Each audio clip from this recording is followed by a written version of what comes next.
And as you just heard Jamie mention, any lingering rain is moving out of this area, but there's still that cleanup that's only just beginning. We have team coverage of the storm's wrath. We have Dan Edwards in Miami County, but we're going to start with Brooke Moore, who is live in the northern part of Shelby County. She's going to tell us where some of the most severe damage happened.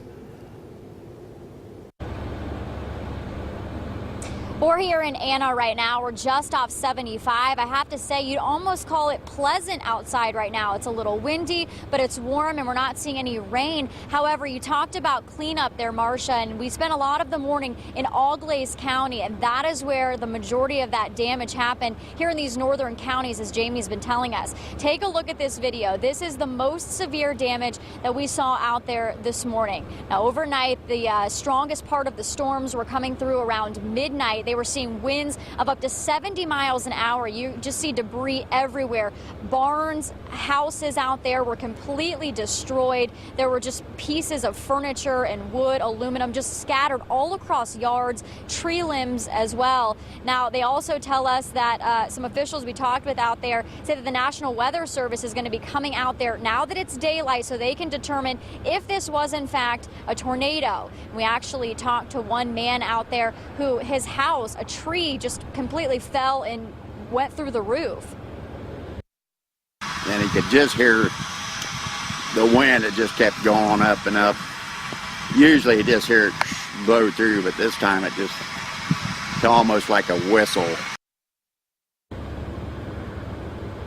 So it is very nice out right now, but again, they're going to be surveying a lot of damage out there in New Knoxville this morning.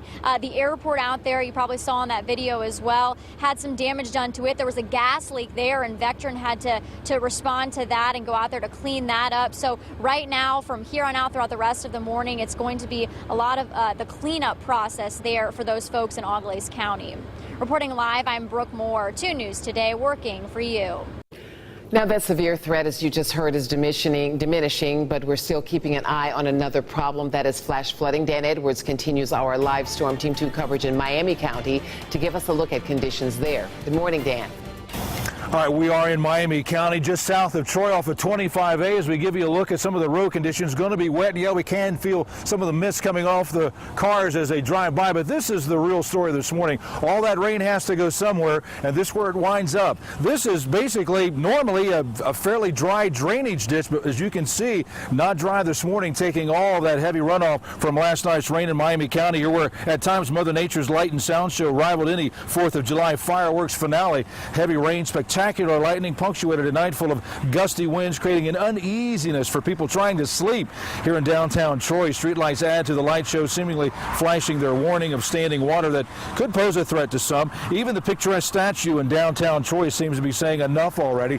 But once again, the rain has tapered off. It's really a pretty morning up here in Miami County, but this is going to be the scene. A lot of drainage ditches. A lot of folks live next to these creeks and drainage areas and tributaries, so just be careful. Farmers are going to have to deal with high water in their fields for a while as well. We'll continue to update things here in Miami County. Where we're live, I'm Dan Edwards, 2 News Today, working for you.